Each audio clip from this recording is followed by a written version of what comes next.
Assalamualaikum warahmatullahi wabarakatuh. Perkenalkan, nama saya Muhammad Safir. NIM 22123069. Di sini saya akan mempresentasikan kelompok 3, data mining. Redukasi data meningkatkan efisiensi analisis.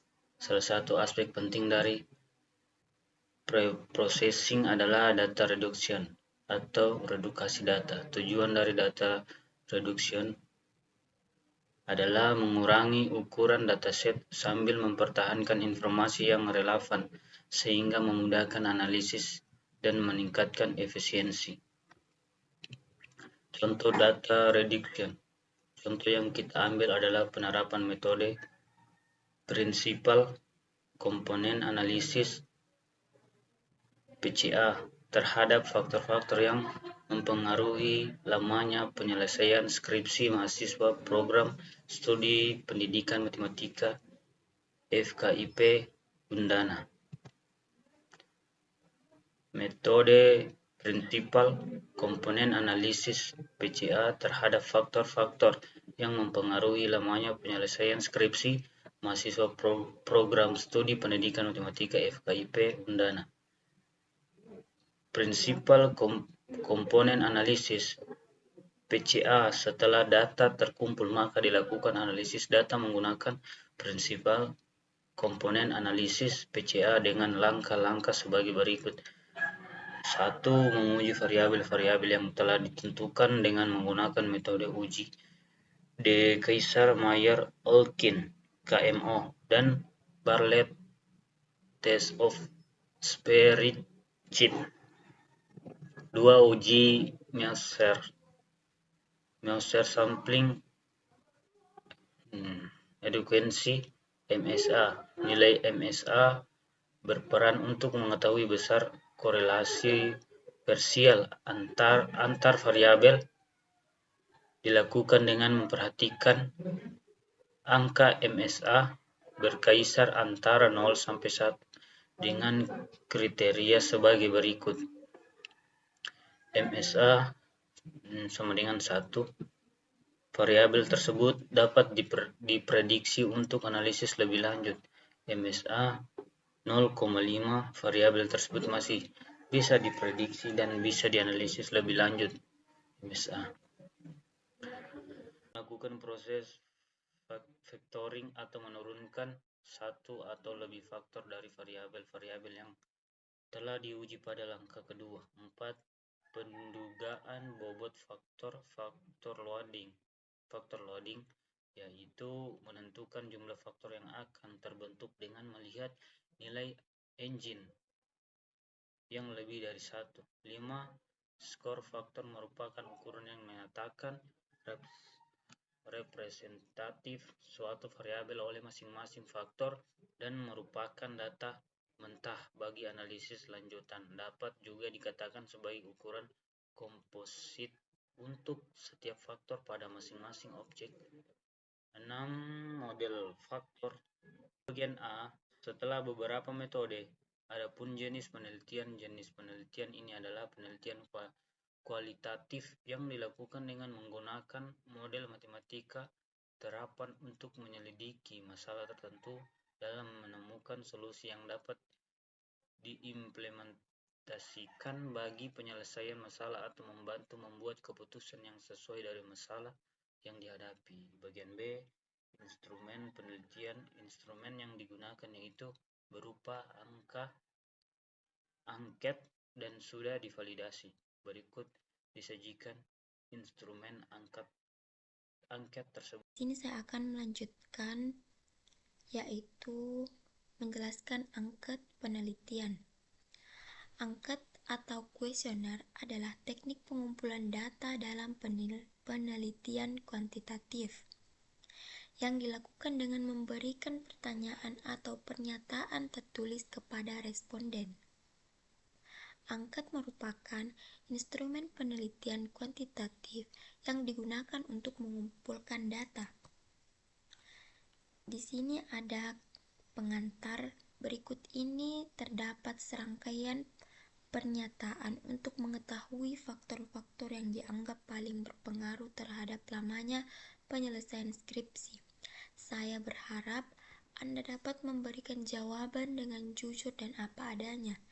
Adapun jawaban yang Anda tulis tidak ada jawaban salah dan akan dijaga kerahasiaannya. Nah, di sini yang pertama itu ada identitas yang berisi nama, jenis kelamin, NIM, tahun wisuda, rentang waktu penyelesaian skripsi. Di sini selanjutnya adalah petunjuk pengisian. Berikan tanda cek V pada kolom yang sesuai dengan jawaban Anda. Di sini ada keterangan yaitu TP itu tidak pernah, P itu pernah, KD itu kadang-kadang, dan SLL itu selalu.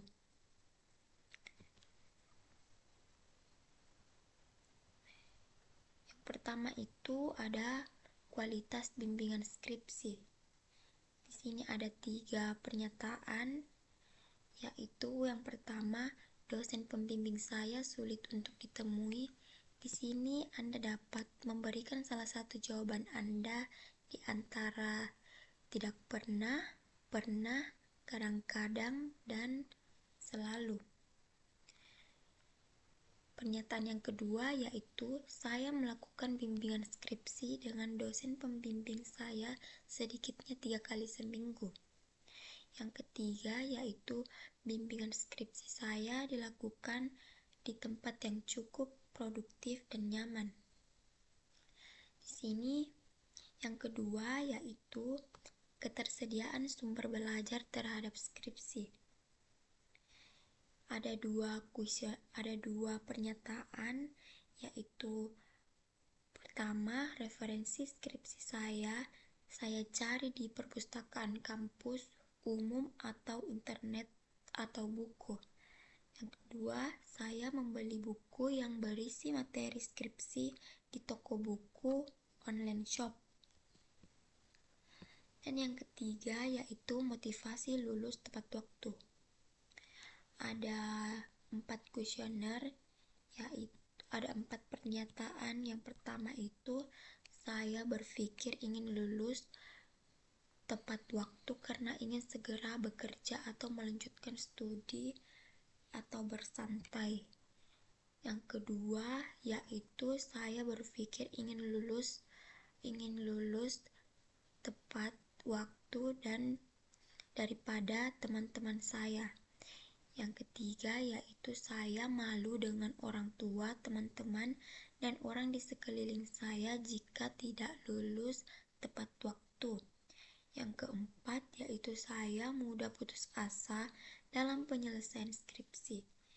Nah, di sini Anda dapat memberikan jawaban Anda di setiap pernyataan, yaitu TP itu tidak pernah, P itu pernah, KD itu kadang-kadang, SLL itu selalu. Yang keempat yaitu gaya bimbingan dosen. Di sini ada beberapa pernyataan. Yang pertama yaitu dosen pembimbing memotivasi saya menyelesaikan skripsi. Yang kedua yaitu dosen pembimbing saya memberikan bimbingan secara terburu-buru. Dan yang ketiga yaitu dosen meminta saya membawa buku referensi ketika bimbingan. Sama seperti pernyataan yang di atas, yaitu kita akan memberikan salah satu jawaban, memberikan setiap jawaban di antara pertanyaan, yaitu TP itu tidak pernah, P itu pernah, KD itu kadang-kadang, dan SLL itu selalu. Ini adalah yang kelima, yaitu sikap dan interaksi dengan dosen pembimbing. Di sini ada 4 pernyataan, yaitu saya akan bertanya bila kurang paham dengan materi atau metode penelitian saya. Yang kedua yaitu saya berusaha berkonsultasi meskipun saya tidak senang dengan cara bimbingan dosen. Yang ketiga yaitu saya merasa akrab dan nyaman dengan dosen pembimbing. Dan yang keempat yaitu saya menjadi sangat gugup saat akan berkonsultasi dengan dosen, dan kita akan memberikan jawaban kepada pernyataan-pernyataan ini dengan keterangan TP itu tidak pernah, P itu pernah, KD itu kadang-kadang, dan SLL itu selalu. Anda dapat memberikan jawaban yang jujur terhadap apa yang Anda rasakan saat membuat skripsi. Di sini saya akan menjelaskan contoh data reduction. Step 2 untuk mengisi angket penelitian. Di sini ada penelitian tentang kegiatan kemahasiswaan. Pertanyaannya yaitu, saya aktif dalam mengikuti kegiatan organisasi. Jika pernah, checklist di sini. Jika tidak pernah, checklist di sini, dan jika kadang-kadang, checklist di sini, atau selalu, maka checklist di sini. Pertanyaan kedua, lebih mengutamakan kegiatan ekstrakurikuler daripada berkonsultasi. Jika tidak pernah, checklist di sini. Penelitian selanjutnya yaitu suasana tempat tinggal. Pertanyaannya, saya merasa nyaman ketika mengerjakan skripsi di rumah atau di kos. Jika pernah, maka checklist di sini. Pertanyaan selanjutnya, lokasi tempat tinggal dari kampus menjadi alasan saya malas berkonsultasi.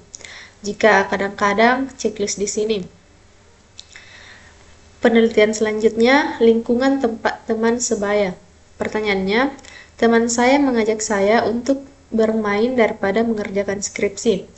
Jika tidak pernah, checklist di sini. Selanjutnya, teman saya berbagi pengalamannya dan pengetahuan tentang penelitian. Jika pernah, checklist di sini. Selanjutnya, saya mendapat motivasi dari teman ketika menghadapi masalah dalam menyelesaikan skripsi. Jika pernah, checklist di sini, atau jika selalu, checklist di sini. Selanjutnya, jika ada materi yang sulit, saya akan bertanya pada teman yang mampu. Jika pernah, checklist di sini. Selanjutnya, penelitian selanjutnya yaitu membagi waktu. Pertanyaannya, membagi waktu untuk mengerjakan skripsi setiap hari. Jika tidak pernah, checklist di sini. Jika pernah, checklist di sini. Dan jika kadang-kadang, checklist di sini. Atau selalu, maka checklist di sini. Selanjutnya, memperbaiki hasil bimbingan dosen sesuai waktu yang ditargetkan. Jika pernah, maka checklist di sini. Penelitian selanjutnya yaitu perhatian orang tua. Pertanyaannya, orang tua memberikan fasilitas guna menjunjung pengerjaan skripsi. Jika tidak pernah, maka pilih checklist di sini. Jika pernah, maka checklist di sini. Selanjutnya, orang tua menjadi motivasi untuk membimbing saya dalam menyelesaikan skripsi. Jika kadang-kadang, checklist di sini. Jika selalu, maka checklist di sini. Selanjutnya, penelitian selanjutnya yaitu kecerdasan emosional. Pertanyaannya, saya mampu memicu semangat belajar saya meski dalam pribadi saya sedang dalam masalah. Jika tidak pernah, maka checklist di sini. Jika pernah, maka checklist di sini. Begitupun kadang-kadang dan selalu. Selanjutnya, saya memotivasi dari diri sendiri untuk mencapai hasil yang terbaik. Jika pernah, maka checklist di sini. Begitupun jika tidak pernah dan kadang-kadang atau selalu. Penelitian selanjutnya yaitu kemampuan menulis karya ilmiah. Pertanyaannya, saya belajar cara menulis karya ilmiah yang baik dan benar. Jika tidak pernah, checklist sini, atau selalu, maka checklist di sini. Selanjutnya, di sini saya akan melanjutkan materi setelah mengisi angket penelitian.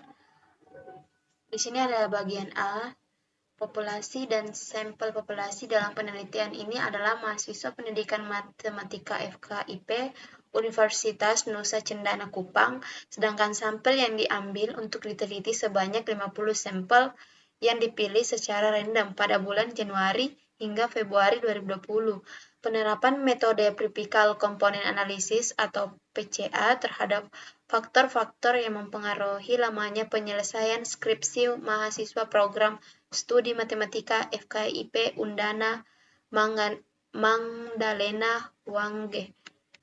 Setelah itu ada sumber data, di mana data yang digunakan dalam penelitian ini meliputi data primer yang diperoleh dari angket dan data sekunder berupa data lama penyelesaian skripsi, mulai dari waktu penerimaan judul hingga pelaksanaan ujian skripsi.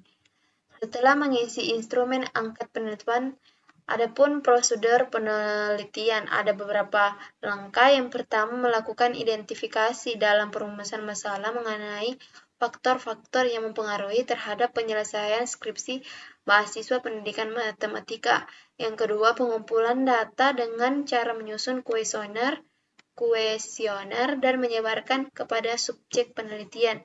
Yang ketiga, mengelola dan menganalisis data menggunakan metode Practical Component Analysis (PCA) dengan bantuan program SPSS versi 22. Yang keempat, membuat kesimpulan dari pembahasan atau yang disajikan dalam roadmap sebagai berikut. Di sini ada gambar map penelitian. Yang pertama ada identifikasi dan perumusan, kemudian ada pengumpulan data. Setelah pengumpulan data, ada proses mengolah dan menganalisis data dengan metode PCA. Yang terakhir yaitu membuat kesimpulan. Dan D. Variabel penelitian. Variabel yang digunakan dalam penelitian ini sebanyak 14 variabel, di mana terdapat 13 variabel yang dikaji dalam diri mahasiswa maupun dari luar yang diduga dapat mempengaruhi penyelesaian skripsi mahasiswa itu. Yang pertama, ada kualitas bimbingan skripsi, itu sudah baik atau tidak. Yang kedua, ketersediaan sumber belajar terhadap skripsi. Yang ketiga, motivasi lulus tepat waktu. Yang keempat, gaya bimbingan dosen. Yang kelima, sikap dan interaksi dengan dosen pembimbing. Yang keenam, kegiatan kemahasiswaan. Yang tujuh, suasana tempat tinggal. 8, lingkungan teman sebaya. 9, membagi waktu. 10, kesehatan. 11, perhatian orang tua. 12, kecerdasan emosional. Dan terakhir, kemampuan menulis karya ilmiah. Dari hasil dan diskusi, kemudian kita akan identifikasi dan perumusan masalah berdasarkan uraian masalah yang sudah diuraikan dibagi pendahuluan. Maka permasalahan yang dikaji dalam penelitian ini adalah faktor-faktor apa saja yang mempengaruhi penyelesaian skripsi mahasiswa pendidikan matematika Universitas Nusa Cendana. Pengumpulan data yang dikumpulkan melalui kuesioner yang sudah diisi oleh subjek penelitian, kemudian dikategorikan dalam setiap variabel. Setiap variabel, peneliti memberikan minimal 2 atau sampai 8 pertanyaan, di mana untuk setiap pertanyaan memiliki 4 jawaban yang mempunyai skor terkecil 1 dan terbesar 4. Dengan demikian, untuk setiap variabel itu memiliki skala terkecil 2 dan skala terbesar itu 28. Berikut adalah tanggapan responden secara umum terhadap 12 variabel berdasarkan 6 kategori yang ditentukan. Di sini ada tanggapan alumni secara umum, ada 12 tanggapan, yaitu variabel pertama kualitas bimbingan skripsi. Tanggapan responden itu ada 2,8, kategori agak baik. Yang kedua, ketersediaan sumber belajar terhadap skripsi, dan tanggapan responden di sini 2,74 atau dikategorikan agak baik. Kemudian motivasi lulus tepat waktu. Tanggapan responden di sini ada 2,79, dikategorikan agak baik. Kemudian gaya bimbingan dosen. Tanggapannya itu 2,32, lebih dari cukup. Kemudian sikap dan interaksi dosen dengan pembimbing, respondennya itu 2,91, kategori agak baik. Kemudian kegiatan kemahasiswaan, ada tanggapan respondennya itu 1,88, cukup baik. Suasana tempat tinggal, respondennya 2,80, agak baik.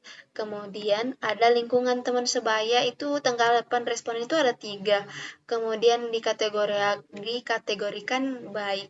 Kemudian ada membagi waktu, tanggapannya responden di sini itu 3.8 digolongkan cukup baik. Kemudian ada perhatian orang tua mahasiswa 37.9 tergolong sangat baik. Kemudian ada kecerdasan emosional. Di sini tanggapan respondennya itu 3.23 tergolong baik. Kemudian ada kemampuan menulis karya ilmiah. Tanggapan respondennya di sini 3.17 tergolong baik. Yang menjelaskan tabel 2 yang menunjukkan bahwa tanggapan mahasiswa secara umum terhadap 13 variabel. Di mana variabel yang dikategorikan sangat baik yaitu perhatian orang tua sehingga terlihat bahwa mahasiswa mendapat dukungan yang banyak. Jadi variabel yang dikategorikan baik adalah lingkungan teman sebaya, cara membagi waktu, kecerdasan emosional, dan kemampuan dalam menulis karya ilmiah. Variabel yang dikategorikan agak baik adalah suasana tempat tinggal, kualitas waktu, sikap interaksi, dan dosen pembimbing. Jadi variabel yang dikategorikan lebih dari cukup baik adalah gaya bimbingan dosen. Sedangkan variabel yang dikategorikan cukup baik adalah kegiatan kemahasiswaan. Berikut adalah perhitungan prinsipal komponen analisis. Jadi prinsipal komponen analisis atau biasa disebut dengan PCA. Tahap pertama pada metode prinsipal komponen analisis adalah menilai variabel mana saja yang dianggap layak untuk dimasukkan ke dalam analisis selanjutnya. Jadi pengujian ini dilakukan untuk memasukkan semua variabel yang ada. Kemudian pada variabel-variabel dikenakan sejumlah pengujian. Jadi jika sebuah variabel memiliki kecenderungan yang mengelompok dan membentuk sebuah faktor, maka variabel tersebut akan mempunyai korelasi yang cukup tinggi dengan variabel lainnya. Dan sebaliknya, variabel dengan faktor korelasi yang lemah dengan variabel lain cenderung tidak akan mengelompok dan tidak akan terbentuk. Dan faktor yang tertentu. Dengan menggunakan aplikasi SPSS, Principal Component Analysis atau PCA, MSA, PCA terhadap faktor-faktor yang mempengaruhi lamanya penyelesaian skripsi mahasiswa, program studi pendidikan matematika, FKIP Undana, Magelana Wangge. Jadi yang terakhir saya akan menjelaskan tabel berikut. Tabel ANOVA atau biasa disebut dengan analisis varian untuk menguji pengaruh beberapa faktor terhadap variabel tertentu. Jadi hasil ini berkaitan dengan analisis PCA. Yang pertama, sumber variasi. Tabel menunjukkan dua komponen yaitu faktor utama atau biasa disebut dengan prinsipal komponen. Faktor utama dari analisis yang menjadi fokus utama pengujian. Jadi yang kedua, error atau biasa disebut dengan kesalahan acak atau variasi yang tidak dijelaskan dalam faktor utama. Jadi yang kedua, nilai signifikansi.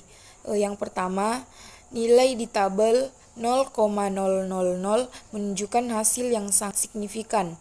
Sehingga statistik biasanya jika 0,05 maka hasil dianggap signifikan. Artinya, faktor utama mempengaruhi signifikan terhadap variabel yang diuji. Jadi kesimpulannya hasil ini menunjukkan bahwa faktor yang diuji memiliki pengaruh signifikan terhadap variabel yang dianalisis berdasarkan analisis PCA dan ANOVA. Pertama, uji Kaiser-Meyer-Olkin (KMO) berdasarkan perhitungan dengan menggunakan SPSS diperoleh KMO sama dengan 0,648. Artinya kecukupan sampling tersebut dapat diterima karena lebih besar dari 0,5 sehingga analisis PCA dapat dilanjutkan atau layak digunakan. Yang kedua, uji Measure of Sampling Education (MSA). Nomor berdasarkan perhitungan menggunakan SPSS, maka nilai MSA untuk masing-masing variabel secara ringkas dapat dilihat pada tabel berikut. Tabel 4 nilai MSA untuk 12 variabel. Yang pertama, kualitas bimbingan skripsi dengan nilai MSA 0,763, ketersediaan sumber belajar terhadap skripsi 0,601, motivasi lulus tepat waktu 0,541, gaya bimbingan dosen 0,835, sikap dan interaksi dengan dosen pembimbing 0,710, kegiatan kemahasiswaan 0,593, suasana tempat tinggal 0,497, lingkungan teman sebaya 0,669, membagi waktu 0,771, perhatian orang tua 0,27, kecerdasan emosional 0,487, kemampuan menulis karya ilmiah 0,664. Berdasarkan kriteria angka MSA pada tabel di atas, terlihat bahwa ada angka MSA memiliki nilai di bawah 0,5, yaitu variabel suasana, tempat tinggal, dan kecerdasan emosional, sehingga data diuji ulang. Hasil dari proses perhitungan ulang yang dilakukan dengan tidak mengikut sertakan variabel suasana, tempat tinggal, dan kecerdasan emosional adalah uji Bartlett. Berdasarkan perhitungan dengan menggunakan SPSS diperoleh. Tabel 5 hasil uji KMO dan Bartlett untuk 10 variabel. Kaiser, Mayer, Olkin, Measure of Sampling Education 743. Bartlett Stats of Sphericity Approx Chi-square 101.599 DF45 SIG 000. Dari tabel di atas menunjukkan bahwa SIG yaitu 0,00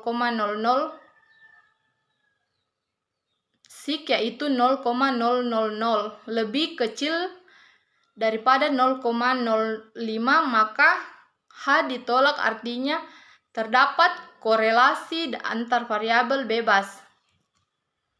Yang keempat, uji Kaiser, Mayer, Olkin (KMO). Berdasarkan perhitungan dengan menggunakan SPSS diperoleh KMO sama dengan 0,743, artinya kecukupan sampling tersebut dapat diterima karena lebih besar dari 0,5, sehingga analisis PCA dapat dilanjutkan atau layak digunakan. Yang kelima, uji Measure of Sampling Education (MSA). Berdasarkan perhitungan menggunakan SPSS, maka nilai MSA untuk masing-masing variabel secara ringkas dapat dilihat pada tabel berikut. Tabel 6, nilai MSA untuk 10 variabel. Yang pertama, kualitas bimbingan skripsi dengan nilai MSA 0,808, ketersediaan sumber belajar terhadap skripsi 0,830, motivasi lulus tepat waktu 0,656, gaya bimbingan dosen 0,833. Yang kelima, sikap dan interaksi dengan dosen pembimbing 0,749, kegiatan kemahasiswaan 0,735, lingkungan teman sebaya 0,669, membagi waktu 0,717, perhatian orang tua 0,25, kemampuan menulis karya ilmiah 0,756. Setelah mereduksi variabel yang memiliki nilai MSA yang kurang dari 0,5 dan tidak lagi ditemukan lagi variabel dengan nilai MSA di bawah dari 0,5 pada tabel 6. Terlihat bahwa angka MSA untuk setiap variabel terjadi peningkatan dari sebelumnya. Hal ini berarti setiap pengulangan proses dengan dikeluarkan variabel yang mempunyai MSA di bawah 0,5 menaikkan nilai MSA. Penerapan metode prinsipal komponen analisis (PCA) terhadap faktor-faktor memengaruhi lamanya penyelesaian skripsi mahasiswa program studi pendidikan matematika FKIP Undana, Magdalena Wangge. Yang ketujuh, komunalitis. Komunalitis menunjukkan beberapa variabel yang dapat digunakan oleh faktor yang terbentuk. Berikut tabel hasil perhitungannya. Tabel 7,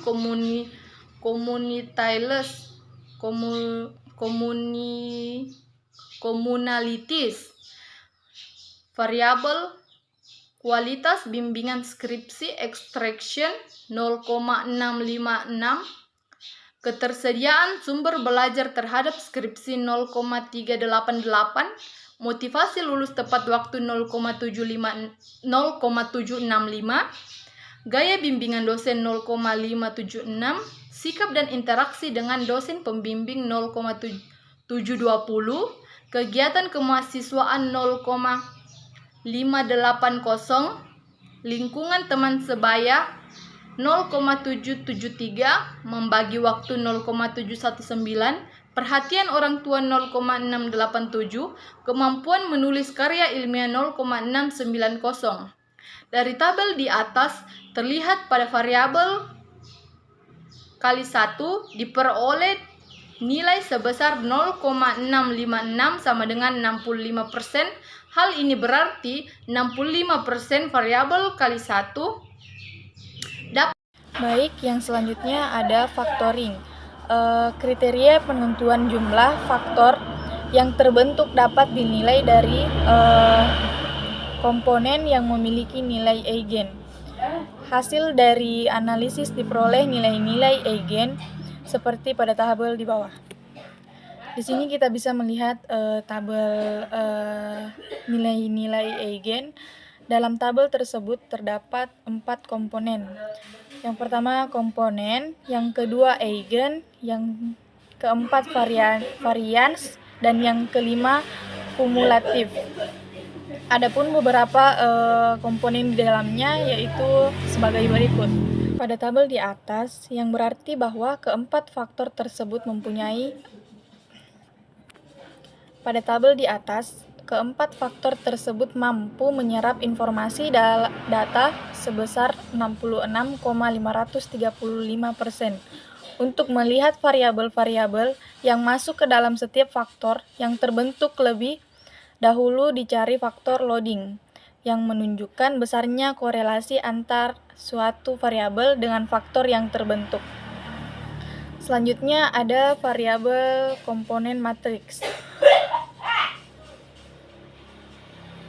Selanjutnya ada variabel komponen matriks, di mana variabel terdiri dari X1 sampai X10, dan komponennya terdiri dari 4 komponen. Yang pertama, kedua, dan ketiga, dan keempat. Tabel di atas menunjukkan distribusi ke-14 variabel pada 4 faktor yang terbentuk. Proses penentuan variabel mana yang akan masuk ke faktor dengan melakukan perbandingan besar korelasi setiap baris. Untuk lebih ringkas, pengelompokan variabel dalam faktor ditampilkan dalam tabel berikut. Tabel berikut pengelompokan variabel dalam faktor. Yang pertama ada faktor 1 sampai 4 dan loading 0,608 yang memiliki kualitas bimbingan skripsi, dan loading yang kedua 0,437 variabel ketersediaan sumber belajar, dan selanjutnya pemodelan. Faktor-faktor yang telah diperoleh melalui analisis lebih lanjut dengan menggunakan metode analisis regresi berganda untuk mendapatkan model. Hasil perhitungan menggunakan SPSS ditunjukkan sebagai berikut. Di sini ada tabel 11 titik coefficients, di mana di dalamnya terdapat model dan sebagainya. Penerapan metode prinsipal komponen analisis atau PCA, terdapat faktor-faktor mempengaruhi lamanya penyelesaian skripsi. Mahasiswa Program Studi Pendidikan Matematika FKIP Undana, Magdalena Wangge. Dengan demikian, model regresi komponen utama yang didapat adalah dalam sebuah tabel terdapat konstan di mana 2,943 dan 0,36, dan juga faktor-faktor di dalamnya, di mana ada 4 faktor berikut. Dengan demikian, model regresi komponen utama yang didapat adalah PK 2,943 tambah 0,028 F1 tambah 0,064, F2 tambah 0,120, F3 tambah 0,089, F4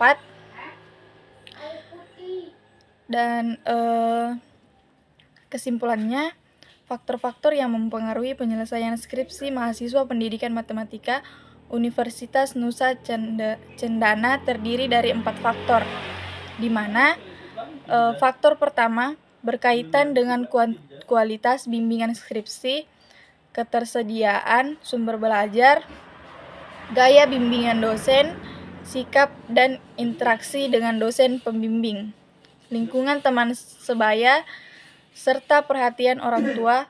Faktor kedua berkaitan dengan motivasi lulus tepat waktu. Faktor ketiga yaitu membagi waktu.